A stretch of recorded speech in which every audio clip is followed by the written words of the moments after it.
JPEX exchange, nag-rugpulled daw in life. So isa pa lang to sa mga maraming upcoming contents ko about Token 24/9 and uunahin ko na to kasi medyo breaking news to. And second is marami nagpo-promote na itong exchange. Ever since nung day 1, nasa-sketchyhan na ako dito sa exchange na to. Ever since may nag-comment sa akin, nagtatanong kung ano yung thoughts ko dun sa JP token nila, JPC nila, nasa-sketchyhan na ako. And up until to this date, no, nasa-sketchyhan pa rin ako and mukhang napoprove na tama ako, no. So makikita mo, dito sa day 2 ng Token 24/9, may nag-post ng booth nila. So platinum sponsor sila dito sa Token 24/9 eh. Mapapansin mo, sa booth nila, ako personally nakita ko rin to, no, na nagtataka ako eh. Walang tao. Walang tao sa booth nila nung day 2. Imagine mo, platinum sponsor sila and day 2, wala, inabandon nila yung booth nila. So, nagtataka ako noong una ko napansin. And a while ago, nakita ko may mga breaking news, may mga news article about sa JPEX. JPEX representatives disappeared and withdrawal fee increases to $980 after warning from Hong Kong SFC. SFC parang local SEC nila yan, no?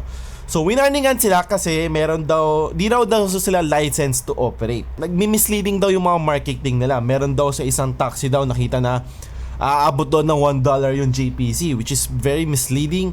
And pinapakita din na parang license sila sa Hong Kong, which is hindi naman talaga. Hindi lang to yung isang news, no? Baka isipin nyo bias to kasi BSC, baka Binance, di ba? Eto, Cointelegraph, no? Sikat sa mga news article. JPEX hikes withdrawal fee to almost $1,000 after Hong Kong watchdog warning. Isipin mo, withdrawal fee $1,000. Withdrawal fee, that's fee. Okay? Basically, ayaw kanya pa-withdraw ng pera. And that's the biggest red flag sa isang exchange kung saan ayaw ko nila pa-withdraw ng pera. Community members shared reports that the crypto exchange staff abandoned their booth at Token 2049. Ako personally talaga, nakita ko rin mismo. Dito, nag-iikot ako, napansin ko, parang walang tao, as in literally walang tao sa booth nila, no? Ito, another news article from South China Morning Post. Very reputable, for me, very reputable news article to. Hindi lang to crypto news, no? Talagang worldwide news, global news. Crypto exchange JPEX is misleading investors. Hong Kong security regulator says warning online promoters ng mga JPEX, no? Wina-warn nila. Probably hindi man nila, wala man silang jurisdiction dito sa Manila kasi mapapansin mo maraming influencers nagpo-promote nitong JPEX, pero mukhang wala naman silang magagawa doon, no? Kasi syempre wina-warn nila yung online promoters sa Hong Kong. Right? Security and Futures Committee warned suspicious features on JPEX, which it said is misleading investors about being licensed in Hong Kong. Right? Probably one of you, akala nyo na license sila sa Hong Kong, pero hindi naman talaga. Ito naman, tweet galing sa Wu Blockchain. Warned that JPEX exchange may be subject to criminal liability for being unregistered and marketing the Hong Kong public. It is also pointed out that the JPEX earning service is as high as 20%, which is suspected to be extremely risky. In short, Ponzi. Okay?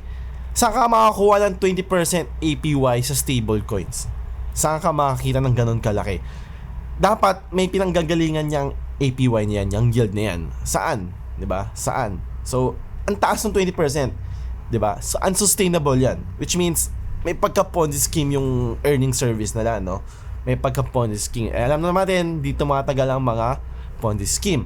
So, sinabi niya dito, after being warned by Hong Kong, the JPEX began to increase the withdrawal fee up to $900 USDT. Okay? Kunwari, gusto mo mag-withdraw ng $1,000, $20 lang makukuha mo kasi meron silang $980 USDT na withdrawal fee. Makikita mo yan, may mga proofs pa yan. Withdrawal fee, $980 USDT. What the fuck, man? Diba? So, ayan, abandon. Walang tao, as in, walang tao, no? Ito naman, another tweet. Another scam exchange causing thousands of victims losing their savings. JPEX is small, offering nearly 30% APY on stablecoins.